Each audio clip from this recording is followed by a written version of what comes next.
Je m'appelle Emmanuel Ouellette, j'ai 41 ans, je suis un chrétien. J'ai rencontré le Seigneur alors que j'étais dans un pénitencier où je purgeais une sentence à perpétuité pour un meurtre au premier degré. Je suis aujourd'hui sorti du pénitencier depuis plus de 2 ans et je suis propriétaire d'une agence de création de contenu, short form, qui s'appelle Trompette Média. Donc je suis le fils de 2 personnes qui n'étaient pas mariées. Mon père était un criminel, ma mère était consommatrice de drogue, avait des problèmes de santé mentale. Elle avait 19 ans lorsqu'elle est tombée enceinte. Elle était en amour avec mon père. Et dans l'espoir, justement, de garder cet homme, elle a décidé d'avoir un enfant.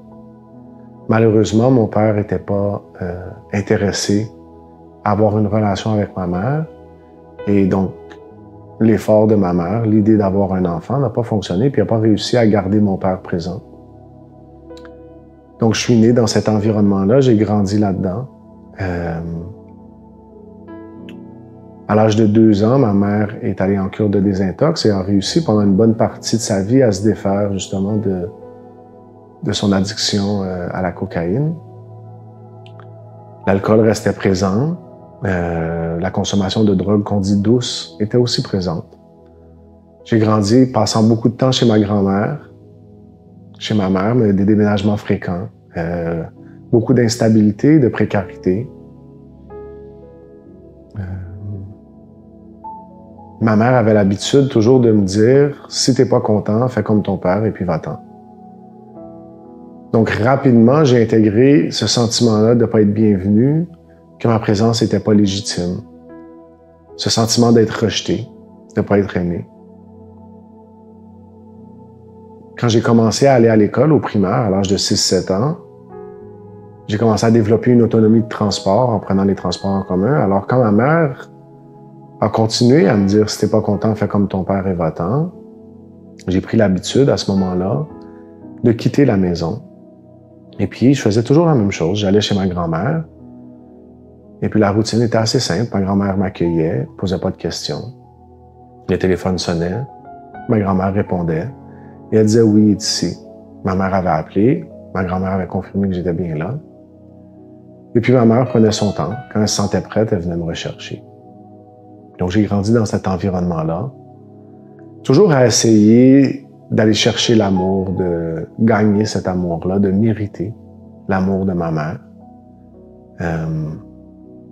Elle a fait quand même un travail herculéen, je dirais, pour ce qui est de m'éduquer, de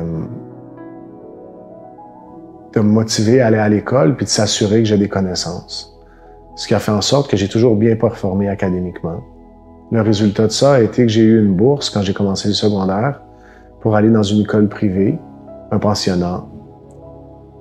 Donc, ça m'a permis vraiment de sortir de mon environnement. Mais ça a aussi eu pour effet de faire en sorte que je réalise qu'on était pauvre. Alors que les gens autour de moi étaient souvent dans des situations similaires, étant maintenant exposé à un environnement différent, j'ai réalisé rapidement que j'avais moins que les autres. Et à un âge où les vêtements, les marques sont importantes, les choses qui nous identifient, c'est vite devenu pour moi la source de mes problèmes. Donc, j'ai identifié que mes problèmes étaient reliés à ça plutôt qu'à un déficit d'amour ou un déficit émotionnel, un manque qui était présent. Ça fait en sorte que j'ai été prêt à faire à peu près n'importe quoi pour de l'argent. Je pensais que c'était la solution à tout. J'étais incapable de percevoir l'importance des relations interpersonnelles. Après 2 ans, le pensionnat a mis un terme à ma bourse et je me suis retrouvé dans une école publique en secondaire 4. Et j'ai rapidement réalisé qu'à l'école, les gens faisaient la transaction de potes. Et chez moi, pour toutes les choses qu'on manquait, pour toutes les choses qui étaient difficiles, pour toutes les fois où on manquait de nourriture, il y avait systématiquement un gros sac Ziploc dans le congélateur rempli de potes. J'avais jamais perçu la valeur de cette chose-là, mais soudainement, je réalisais que j'étais assis sur une petite mine d'or. Donc, je me suis rapidement mis à faire le trafic à l'école. Et puis, connaissant pas les quantités à vendre, et ainsi de suite, je me suis mis à vendre des bonnes quantités. Et puis, rapidement, je me suis ramassé avec des clients. Et puis, rapidement, un autre étudiant est venu me voir et m'a dit que si je voulais vendre du pot à l'école, il fallait que je le vende pour lui. N'ayant pas de repères moraux, n'ayant pas de capacité de réflexion à savoir si c'était bien ou si c'était mal, mais en approchant la chose simplement en me demandant si c'était rentable, ben, j'ai simplement accepté. Il m'offrait une opportunité de faire de l'argent. Donc, j'ai commencé tranquillement à vendre pour lui. J'ai commencé à me faire des nouveaux amis, à fréquenter des nouvelles personnes, à avoir plus d'argent. Mais rapidement, j'ai commencé aussi à fumer du pot, avec pour effet, pour conséquence, de diminuer l'argent que je gagnais avec mon trafic. Cherchant une solution à ça, je me suis mis à vendre du crack au centre-ville de Montréal. J'ai eu une opportunité, puis je l'ai saisie. Pendant que je vendais du pot, ma mère avait l'habitude de me demander « Est-ce que tu as quelque chose pour moi? » Et puis, je lui donnais toujours. Donc, je lui disais « Il y a quelque chose dans mes poches, va le chercher. » Et puis, elle prenait un sachet, et puis elle s'en allait. Mais quand je me suis mis à vendre du crack, j'ai arrêté d'avoir du pot. Et ma mère s'est mise à poser des questions. Et puis un matin, elle m'a finalement posé la question. Quelle sorte de vendeur de drogue es-tu? De vendeur de pot es-tu que tu n'as jamais de pot? Et puis c'est à ce moment-là que je lui ai raconté, que je lui ai admis que je m'étais mis à vendre du crack.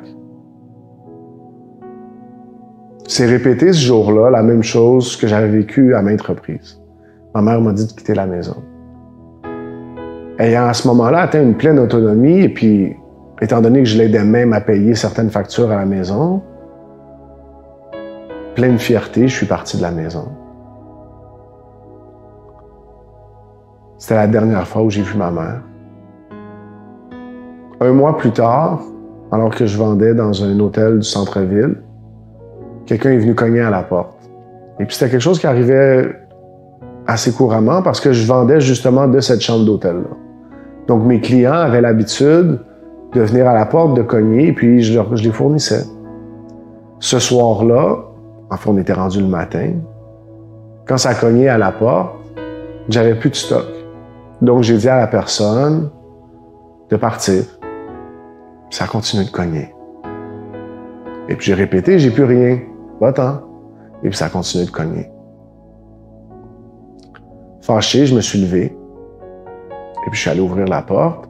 Et puis, je suis tombé face à face avec un de mes amis et un de ses amis à lui. Fatigué, à moitié endormi, je suis retourné dans mon lit. Mon ami est venu s'asseoir à côté de moi et m'a dit mes condoléances. Et puis, à ce moment-là, je savais exactement ce qui s'était passé. Je savais que ma mère s'était suicidée. Elle avait fait plusieurs tentatives tout au long de ma vie.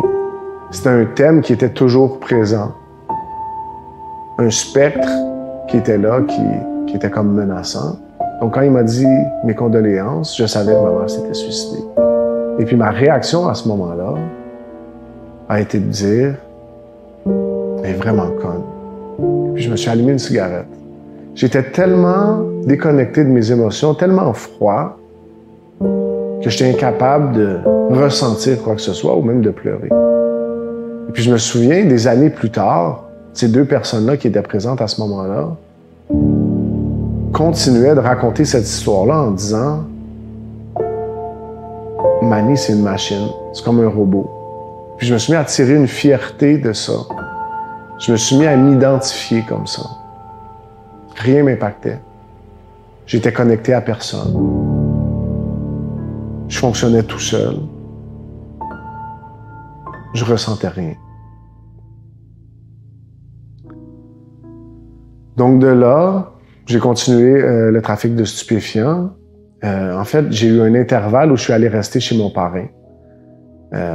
J'ai passé un petit bout de temps là, puis j'ai essayé de remettre ma vie sur les rails, mais malgré son aide puis son support, son désir de me réorienter, j'étais pas réceptif. La douleur que je vivais suite à la perte de ma mort, à la perte de ma mère, était telle que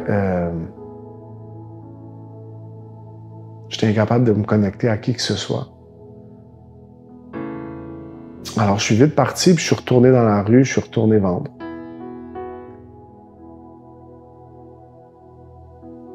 Quelques mois plus tard, alors que j'étais dans une fête dans un sous-sol d'église, j'ai eu un conflit avec un groupe de personnes. Et puis pendant une bataille, j'ai été poignardé dans le dos. Et quand je suis arrivé à l'hôpital, j'étais cliniquement mort. Donc pas de pouls, pas de respiration. Grâce à Dieu, les médecins ont été capables de me ramener à la vie. Ils ont fait une opération qui s'appelle une thoracotomie. Et puis 6 jours plus tard, je suis sorti.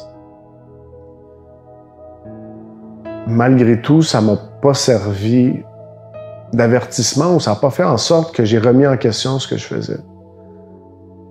Et puis très rapidement, je me suis retrouvé dans le même environnement où j'étais à faire le même trafic que je faisais. J'étais incapable de me questionner sur ce que je faisais, à remettre en question mes comportements, mes agissements. J'étais tellement centré, concentré sur l'argent que j'étais incapable de percevoir la valeur ou la nécessité d'entrer en relation avec les gens. J'étais coupé de tous. Je pouvais être dans une foule, mais j'étais quand même isolé. À mesure que mon trafic de drogue s'est amplifié, puis que j'ai développé des habiletés, puis que j'ai agrandi mon réseau, je me suis ramassé avec plus de vendeurs. Et puis un jour, un de mes anciens amis, un gars qui s'appelait Sonny, s'est mis à fournir un de mes vendeurs. Ce qui est important de comprendre, c'est quand moi, je me suis mis à faire de l'argent en vendant du crack, je suis retourné voir tous mes amis et puis je leur ai dit, écoutez, ça sert à rien d'être pauvre. Venez avec moi. Il y a plein d'argent. C'était l'Eldorado pour nous. Alors tout le monde s'est mis aussi à vendre du crack. Et puis Sonny faisait partie de ceux-là. Mais à travers le temps, à travers les conflits, les frictions, on en est venu à se séparer, puis les relations se sont effritées. Et puis ça m'amène au jour où Sonny, justement, se met à fournir un de mes vendeurs, et puis je l'apprends. Et puis à ce moment-là, mon identité entière était liée au fait que j'étais le chef d'un réseau de vente de stupéfiants. Donc j'avais des gens qui travaillaient pour moi, j'avais l'opportunité de leur faire faire de l'argent. Donc les gens, je me sentais valorisé par le regard qu'ils jetaient sur moi en raison de ce que je pouvais leur apporter. Donc quand il a mis ça en péril, je me suis senti moi-même attaqué. Et puis me sentant attaqué, j'ai réagi comme les gens dans mon environnement réagissaient. Alors j'ai décidé de le tuer. Puis je le dis froidement parce que à ce moment-là, c'était vraiment ça. C'était une transaction, c'était de la résolution de problème. J'avais un problème, et puis le fait de le tuer m'apportait une solution permanente à ce problème-là. Je me suis couché la veille en ayant fermement décidé de l'assassiner le lendemain. Ce jour-là, je suis parti avec 2 amis, et puis on est allé chercher Sonny. On l'a fait monter dans la voiture, et puis on l'a amené dans la région de Drummondville où j'avais une autre opération de vente de crack. Et j'ai demandé à un de mes revendeurs, et puis on a trouvé rapidement un endroit où est-ce qu'on pouvait l'amener. Donc on s'est ramassé sur un chemin de terre, entre un champ et un boisé. Et tanné, j'ai dit d'arrêter la voiture. Je suis sorti. Et puis mes 2 amis sont venus me voir et puis ont plaidé avec moi. Ils m'ont dit, pourquoi on fait pas ça demain plutôt? Pourquoi on remet pas ça? Mais à ce moment-là, j'étais tellement décidé que j'étais incapable de changer d'idée. J'étais tellement investi dans mon projet que j'étais incapable de le remettre en question. Mon idée était faite, ma solution était trouvée. J'ai demandé à Sonia de sortir de la voiture. Et puis rapidement, j'ai sorti l'arme à feu et puis je lui ai dit de se diriger vers le boisé. Donc Sonia, à ce moment-là, a été confrontée à la réalité de ce qui se passait vraiment. Tout le long, je pense qu'il cherchait à gérer la situation du mieux qu'il pouvait, donc il posait pas trop de questions, il voulait pas envenimer la situation. Je pense qu'il y avait un espoir que ça pouvait se terminer sans trop de dommages graves. Il savait ce qu'il avait fait. Il s'en excusait un peu, mais il mitigeait ce qui s'était passé. Donc tout le long du voyage, du transport, on vivait un petit peu cette dynamique-là. Et puis on arrive finalement, comme j'expliquais, à sortir de la voiture, et il voit l'arbre, et je lui dis de se diriger vers le bois. Et il se met à ce moment-là à plaider pour sa vie. Puis il me dit, écoute, ça se reproduira plus, je vais partir. Je vais même partir de Montréal, tu me reverras plus jamais. Et puis mon cœur est tellement endurci, ma décision est tellement ferme que je la remets pas en question. Et puis à ce moment-là, je vais l'abattre. L'arme va rester coincée. Donc, une seule balle va être tirée.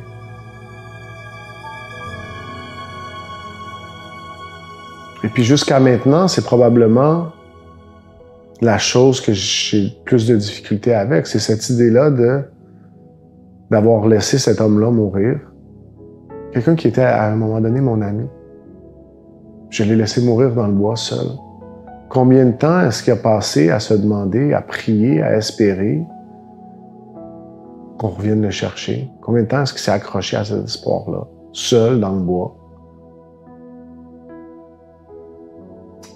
avec une balle dans la poitrine?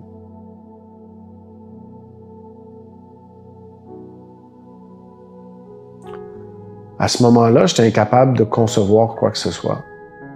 Je suis parti, on est rembarqué dans la voiture et puis on est retourné à Montréal. On était les trois, c'était silencieux. Je me suis débarrassé de l'arme dans la rivière des Prairies. Je suis retourné à la maison, comme si de rien n'était. Dans ma tête, c'était simplement le travail d'une journée. C'était le monde dans lequel j'étais. C'était la game qu'on jouait. Les règles avaient été brisées, il y avait des conséquences. Je les avais mises en place. J'étais incapable de concevoir l'aspect humain. J'étais incapable de penser que Sonia avait des parents, qu'il y avait un frère, que ces gens-là allaient le manquer, qu'il y avait une copine, qu'elle aussi aurait le cœur brisé. J'étais tellement centré sur moi, sur ce que je vivais,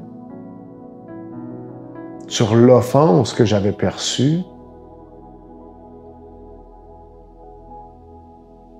que je justifiais le geste que j'avais posé. Après quelques mois, une des personnes qui était dans la voiture avec moi a été arrêtée. Ce qui est important de comprendre à ce moment-ci, c'est que jusqu'à ce moment-là, Sonia était portée disparue. Le corps n'avait pas été retrouvé. Il n'y avait aucune preuve qu'il était décédé. Donc, le dossier était traité comme une personne disparue.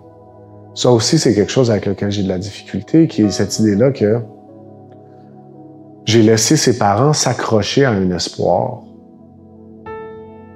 que je savais qu'il était complètement faux. Combien de temps est-ce qu'ils ont espéré que leur fils revienne? Alors que je savais pertinemment que c'était impossible que ça se produise. Mais encore là, tellement égoïste, tellement incapable de me poser des questions sur ce que les autres autour de moi vivent, que je restais concentré juste sur ça. Je voulais me sauver du crime que j'avais commis, je voulais pas faire face aux conséquences. Donc, en avance de quelques mois, et puis un de mes complices est arrêté. Et puis rapidement, il va dire aux policiers où le corps est. Donc les policiers vont trouver le corps. Je vais vivre à ce moment-là, le jour où je vais le voir aux nouvelles, ce que je pense qui est le plus proche d'une crise d'anxiété.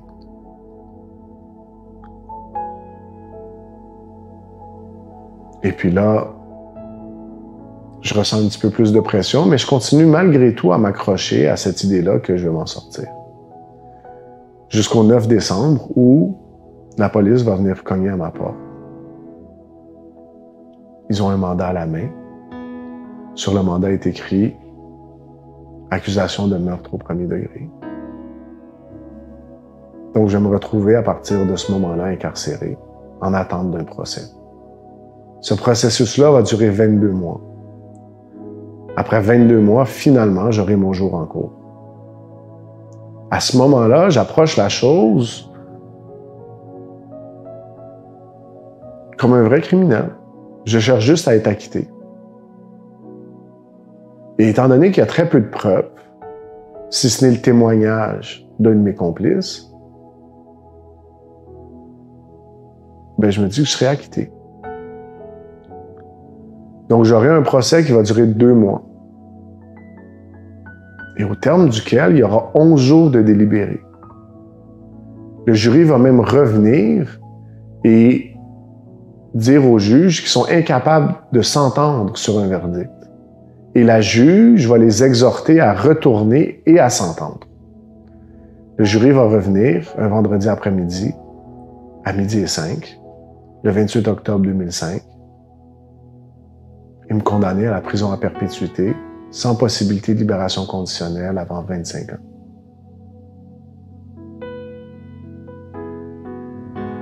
Rapidement, je vais être transféré dans un pénitencier.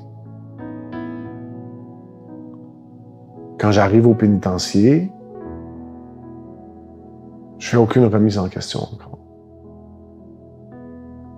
Je suis encore dans le même mode où je dois m'en sauver. Donc, à ce moment-là, je suis déjà dans l'état d'esprit où je veux appeler de la décision.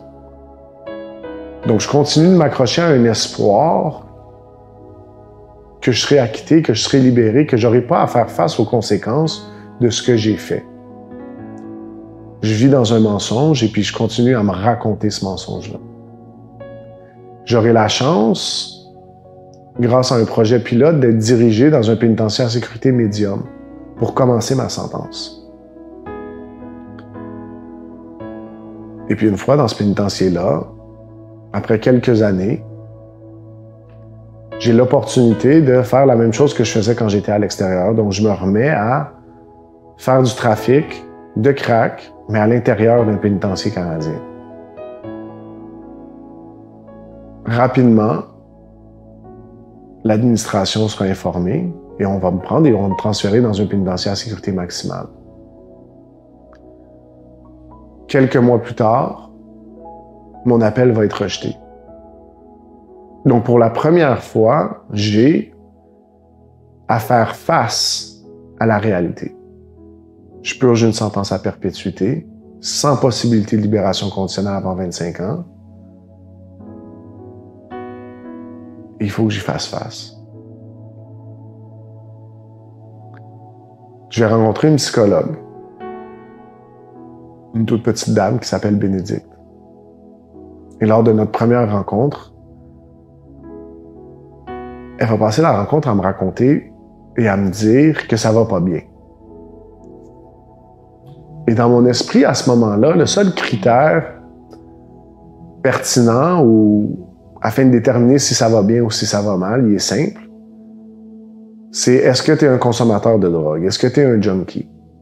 J'ai plein d'amis qui sont en prison. J'ai plein d'amis qui font des sentences à perpétuité. J'ai des amis qui ont été tués. La violence, pour moi, est normalisée. J'ai vécu la mort de ma mère. J'ai vécu moi-même la tentative de meurtre sur moi. J'ai vécu le meurtre que j'ai moi-même commis. Je suis incapable de concevoir que ces choses-là sont pas normales.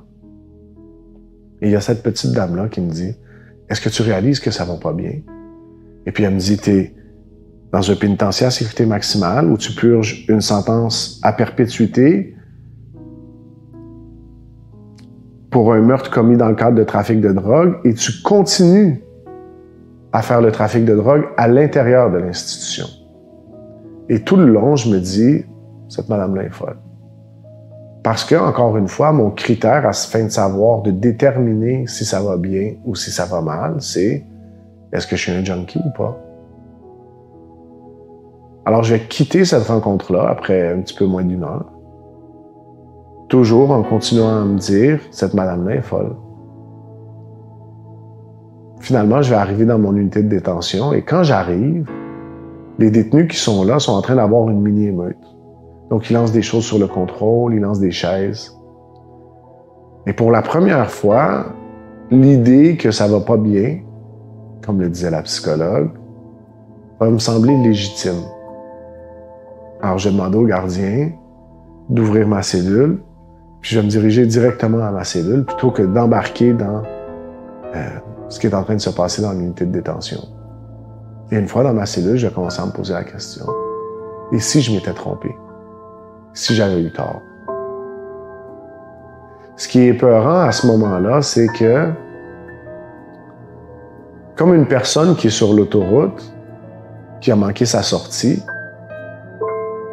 j'ai aucune sortie avant tellement longtemps. Je suis engagé dans un processus où, même si j'admets que j'ai tort, je suis investi à perpétuité dans le mode de vie que j'avais choisi.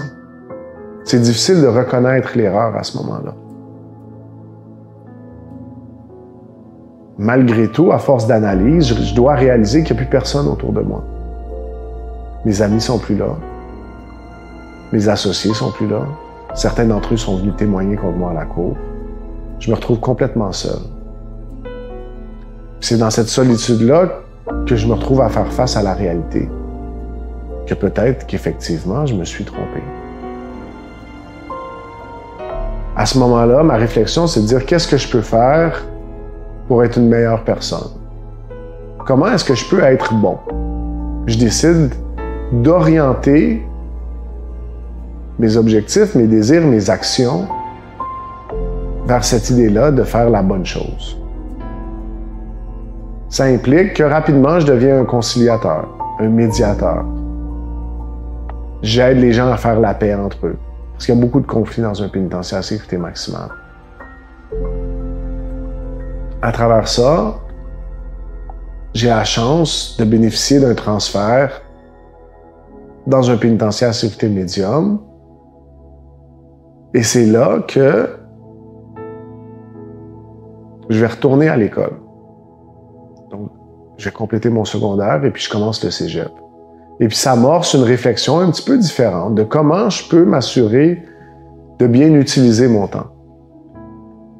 Alors, ce que je fais, ce que je me dis qu'il y a de mieux à faire, c'est je vais lire tous les classiques de la bibliothèque. Alors, à ce moment-là, je vais aller à la bibliothèque et en rentrant dans la bibliothèque, je verrai un livre. Et c'est écrit Hemingway. Et puis, je connais pas grand-chose à la littérature, mais je connais le nom Hemingway. Alors, je choisis à ce moment-là de prendre le livre et puis c'est assez bon pour moi. Et puis, je sors de la bibliothèque avec le livre. Et je vais ouvrir ce livre-là. Et dans le livre, il y a une citation de John Donne qui dit « Nul n'est une île entier en lui-même, tout le monde fait partie d'un tout du continent. Si une motte de terre devait être détachée de l'Angleterre, l'Angleterre en serait amoindrie, de même que si une motte de terre devait être détachée de l'Europe. » Et puis il y a une phrase qui dit « La mort de tout homme m'amoindrit, car je suis impliqué dans l'humanité. » Alors ne cherchez pas à savoir pour qui sonne le glas, il sonne pour vous. Mais il y a cette phrase. « La mort de quiconque m'amoindrit, car je suis impliqué dans l'humanité. » Jusqu'à ce moment-là, j'avais jamais compris que je faisais partie de l'humanité. Je m'étais toujours perçu comme étant dans un combat avec l'humanité, en compétition avec tous les gens autour de moi. Plus encore, en lisant cette phrase-là, je dois constater que la mort de Sonny, la mort que j'ai moi-même causée, m'amoindrit elle-même. En dehors des conséquences que la société a placées sur moi, en dehors de l'incarcération, J'en suis moi-même affecté. Puis je sais pas trop quoi faire avec cette réflexion-là, avec cette compréhension-là. Alors je désire en parler avec quelqu'un. Je cherche quelqu'un à qui en parler.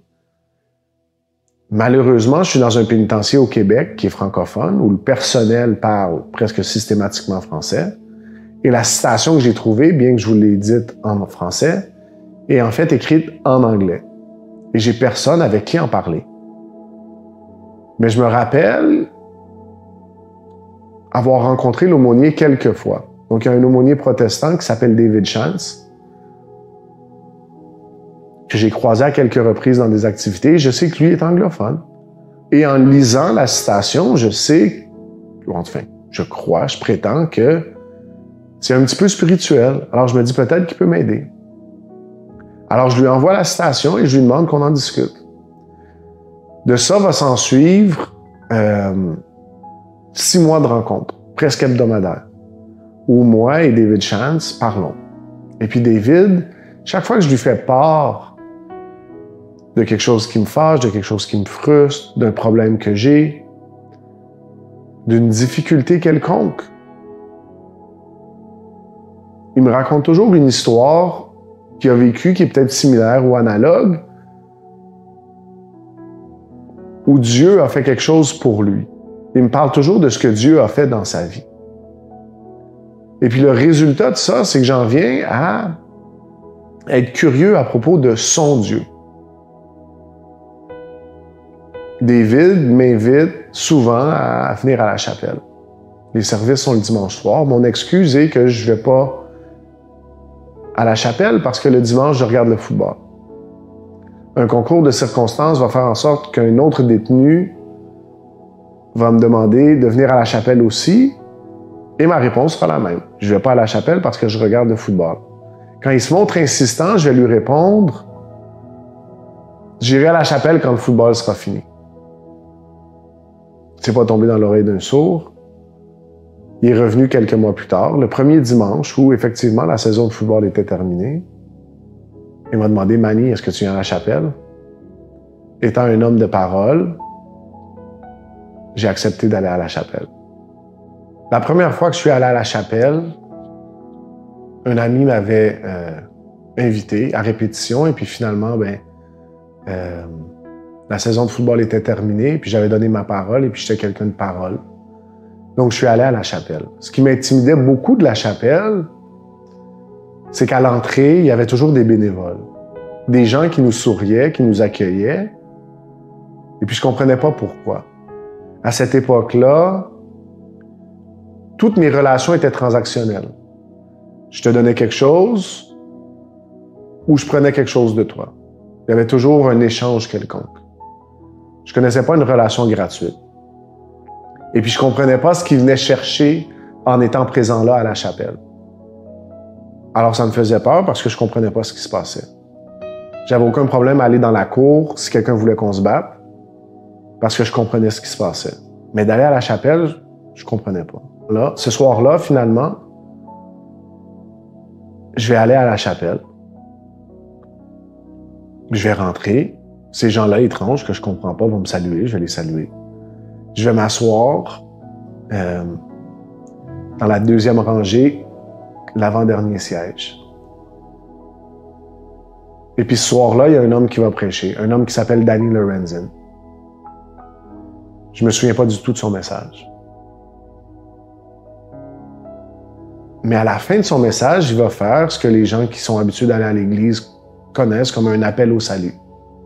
Donc il va demander, avec les têtes baissées, si quelqu'un ne connaît pas le Seigneur et veut recevoir Jésus comme son Seigneur et son Sauveur, qu'il lève la main.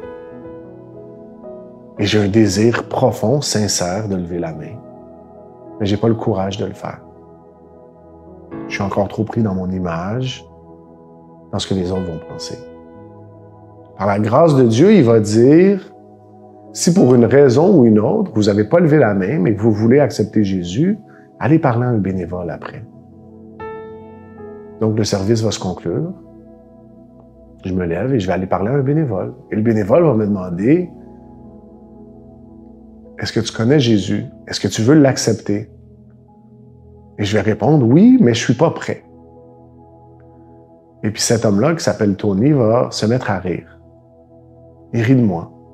Et il me demande, quel est ton plan pour te préparer afin que Dieu envoie son Fils unique mourir pour toi? Qu'est-ce que tu vas faire? Alors, j'ai pas vraiment de réponse, mais j'ai une carte cachée, alors je la sors et je lui dis, mais tu comprends pas, j'ai tué quelqu'un. Je me dis, il va me laisser tranquille. Et puis, il va rire de nouveau, un petit peu moins fort, puis il va se déplacer, puis il va aller chercher un petit Nouveau Testament. Et puis, il va l'ouvrir, et on va lire ensemble le 7e chapitre du livre des Actes des Apôtres, où on peut voir le meurtre d'Étienne. Et on va conclure en lisant le premier verset du chapitre 8, qui dit « Et Saul consentit au meurtre ».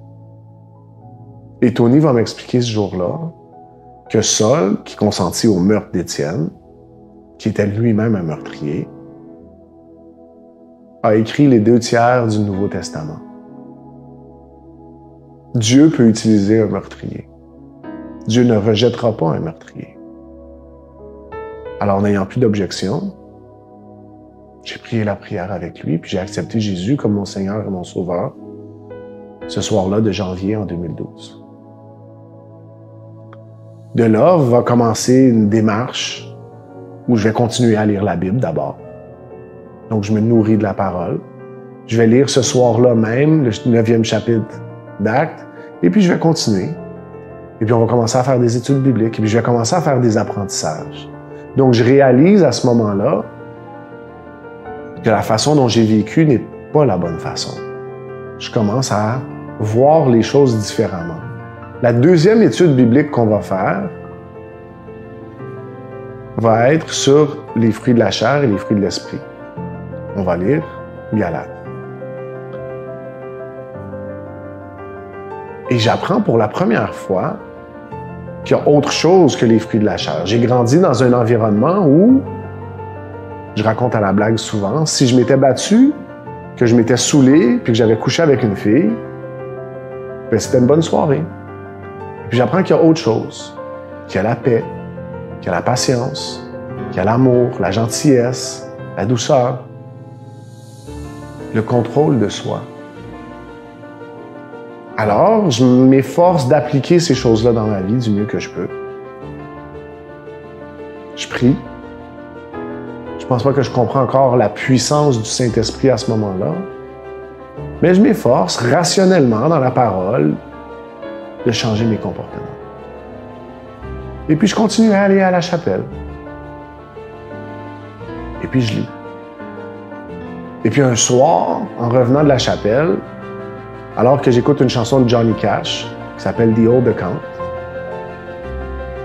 je comprends que tous mes péchés sont pardonnés, que Dieu les connaissait au complet, que la liste entière était devant lui, que Jésus l'a vu et qu'il est allé à la croix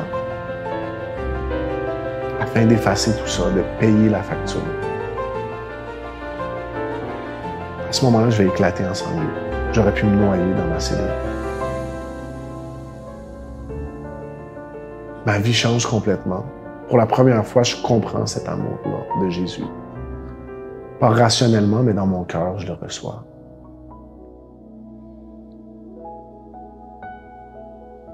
Alors, tranquillement, mes comportements continuent de changer. Donc, j'arrête de consommer, j'arrête d'entrer dans des conflits, j'arrête de faire du trafic institutionnel, j'arrête de faire toute chose illégale. Évidemment, mes co-détenus vont avoir des réactions différentes, mitigées. Certaines personnes vont me trouver bizarre. Évidemment, il est important de comprendre qu'en prison, quand on ne participe pas aux activités illégales, on devient une menace de délater les activités illégales. Donc, ça fait peur à mes co-détenus. Pourtant, je suis transparent dans ma démarche. J'ai accepté Jésus, ma vie a changé. Je suis maintenant un chrétien. Mon standard de vie est différent. Alors, je leur en parle. On va même arriver à un point où, à une certaine époque, on va être peut-être 12 à 15 détenus à prier dans ma cellule chaque soir. Donc, les cellules sont pas très grandes, on est coincés là-dedans, mais on prie. Parce que Dieu bouge et est actif dans nos vies, et puis comprend cette réalité-là. Le temps va passer. Et puis certaines personnes qui étaient proches de moi vont cesser d'être mes amis, puis d'autres vont justement voir que la démarche est sincère, que Dieu m'a vraiment changé, et vont respecter mes choix. Malheureusement, un des grands drames que j'ai, c'est que mon témoignage à l'intérieur des murs, instantanément, à tout le moins, a donné peu de résultats. Peu de gens ont donné leur vie à ce moment-là. Je vais, après quelques années, transférer dans un pénitencier à sécurité minimum. Donc, plus d'élargissement. Et dans un pénitencier à sécurité minimum, on bénéficie de sorties accompagnées. Donc, accompagné d'un gardien ou d'un surveillant ou d'un bénévole accrédité, on peut sortir. Et à ce moment-là, Danny Lorenzen, qui était l'homme qui était venu prêcher la première fois où j'ai accepté Jésus, va commencer à m'amener à son église, Good News Chapel. Et pour la première fois, je vais vivre l'expérience d'une église. Donc, j'ai vécu l'expérience de la chapelle. J'avais, jeune, vécu l'expérience d'une église catholique. Mais pour la première fois, je vais me retrouver dans une église remplie de chrétiens qui louent le Seigneur, les mains levées, qui reconnaissent sa gloire, qui chantent, qui l'adorent. Et puis je vais comprendre la force du Saint-Esprit. Je peux regarder à ma gauche, je peux regarder à ma droite. Il y a 450 personnes qui sont dans cette pièce-là, en train de louer le Seigneur avec moi. Et puis je me mets à pleurer, je me mets à pleurer, je me mets à pleurer. Je réalise enfin où est-ce que je devrais être. J'ai, pour toutes les insécurités qui sont présentes quant à ma sortie éventuelle, une certitude. Je sais que j'irai à cette église quand je serai libéré. Le temps va passer dans le pénitencier à sécurité minimum. Et puis évidemment, mon comportement qui cherche à répondre aux attentes de ce qu'un chrétien fait, de comment un chrétien vit, fait en sorte qu'il est au-dessus et au-delà des attentes de ce que les institutions carcérales demandent de moi. Donc, les choses progressent bien. J'aurai, le 18 décembre 2019, un procès en révision judiciaire qui va se terminer ce jour-là. Donc, un procès de 2 semaines où je vais donner mon témoignage, un petit peu comme je le fais aujourd'hui, de ce que Dieu a fait dans ma vie. Et un jury va décider, le 18 décembre 2019, de réduire l'éligibilité à la libération conditionnelle de 25 à 16 ans. Donc, je deviens éligible à sortir. Ça va s'actualiser un petit peu moins de 2 ans plus tard, alors que je serai libéré le 19 août 2021. Ce jour-là, encore, Danny Lorenzen va venir me chercher. Ils vont m'amener à la maison de transition. Alors, je pars avec mes effets et la première chose que je vais faire quand j'entre dans la chambre qui m'est assignée à la maison de transition, ça va être de prendre un moment de prière et puis de remercier Dieu. D'une part, de m'avoir sorti d'où est-ce que j'étais, de m'avoir gardé alors que j'ai passé à travers cette épreuve-là de presque 18 ans. Aussi, de me permettre de me souvenir à quel point cette liberté qu'on venait de m'accorder m'était chère. À quel point je l'avais voulu, à quel point j'avais prié pour la recevoir. Et puis finalement, je le remercie justement pour cette liberté-là. Et quand j'ai relevé la tête suite à cette prière-là, j'avais plein de larmes. Puis j'ai regardé par la fenêtre, et puis c'était comme si tout le temps qui était passé entre la première journée que j'avais passée en prison et cette première journée-là où j'étais ressorti, s'était évaporé. Il n'existait plus. J'étais comme si j'avais été dehors la veille. Je regardais, puis tout semblait normal. Ce qui est important de comprendre, c'est que quand je suis rentré en prison, il n'y avait pas de téléphone intelligent. Les iPhones n'existaient pas encore. Ils n'allaient pas exister, je pense, pour encore peut-être 6, 7, 8 ans. Je ne connaissais pas Internet comme on le connaît aujourd'hui. Et ce qui est intéressant aussi, que j'ai oublié de mentionner, c'est que avant de sortir de prison, à mon parcours académique, j'ai complété le secondaire, j'ai complété le cégep, et puis j'ai eu à cœur de faire des études en commerce. Donc, j'ai toujours eu un intérêt pour le commerce, un intérêt que j'ai mal orienté quand je me suis mis à faire du trafic de stupéfiants, mais une passion quand même pour le commerce qui était présente. Et puis, je me suis dit, en tant que chrétien, je vais faire les choses comme il faut. Alors, j'ai décidé d'aller chercher une formation académique afin de m'aider à faire une transition puis à pouvoir travailler dans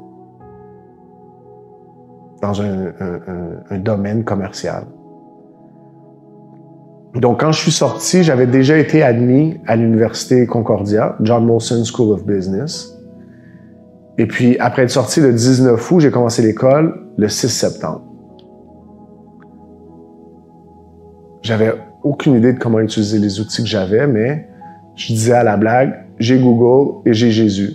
Alors, il n'y a rien qui est à mon épreuve. Et puis, j'ai, au cours de cette première année universitaire-là, complété 42 crédits avec une moyenne de 3,3. Donc, j'ai pris tous les cours que je pouvais, puis j'ai mis tous mes efforts là-dedans. Tout au long de cette première année-là, j'ai continué aussi de m'investir à l'église. Donc, j'allais à l'église chaque dimanche. Chaque vendredi, on a des services à mon église pour tous les âges. Donc, pour les adultes, pour les jeunes adultes, pour la jeunesse, pour les enfants. Donc, chaque fois que j'avais une opportunité d'être à l'église, j'allais à l'église. Danny a fait l'effort, alors que j'étais encore en maison de transition, de venir me chercher à chaque semaine et de m'amener à l'église. Et puis ensuite, il me ramenait chez lui chaque soir, chaque après-midi, et puis on mangeait ensemble. Je partageais un repas avec Danny, son épouse Carmen, leur fille Mel, et puis ses petits-enfants. Je suis devenu une partie de la famille. Et puis à la fin de la première année universitaire, donc au mois d'août 2022, après avoir complété la moitié d'un bac, j'ai remis en prière ce que je devrais faire pour poursuivre. Donc jusqu'à ce moment-là, ma majeure était la finance. Mais c'était très difficile, et puis les notes étaient impossibles à maintenir. La moyenne était souvent super basse. Mais j'avais une facilité pour le marketing. Alors, j'ai remis ça en prière. Alors, j'ai jeûné. J'ai demandé au Seigneur, j'ai dit, Seigneur, montre-moi ce que je devrais faire que tu vas bénir. Donne-moi un rêve clair dont je vais me souvenir le lendemain matin. Je suis pas quelqu'un qui a souvent des rêves. Et puis, j'ai eu un rêve. Et puis, le rêve était clair. Si l'Église m'appelait, je devais être prêt. Alors, c'est pas du tout ce que j'avais demandé, c'est pas du tout ce que je désirais, c'est pas du tout ce dont j'avais rêvé. Mais si j'ai une force, c'est d'être obéissant. Et puis, j'ai reçu la réponse à la prière le jour même. Alors, je pouvais pas le remettre en question, je pouvais pas le nier. C'était clairement la réponse à ce que j'avais demandé. Alors, mon église, Good News Chapel, a un programme d'études qui s'appelle GNU, de préparation pour le ministère, un programme de 2 ans. Alors, je suis allé m'inscrire. J'ai mis de côté mes études en commerce pour suivre l'appel que Dieu avait placé dans mon cœur. Et puis la première année a été assez difficile parce que je me suis retrouvé à perdre les prêts et bourses.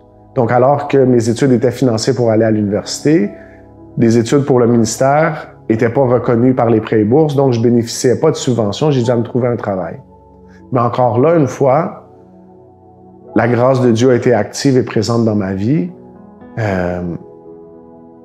Des gens m'ont offert un travail de comptabilité. Donc, j'avais des connaissances de base que j'avais acquises justement au cours de ma première année d'études universitaires. Et j'ai commencé à occuper un poste de comptable dans un magasin de céramique.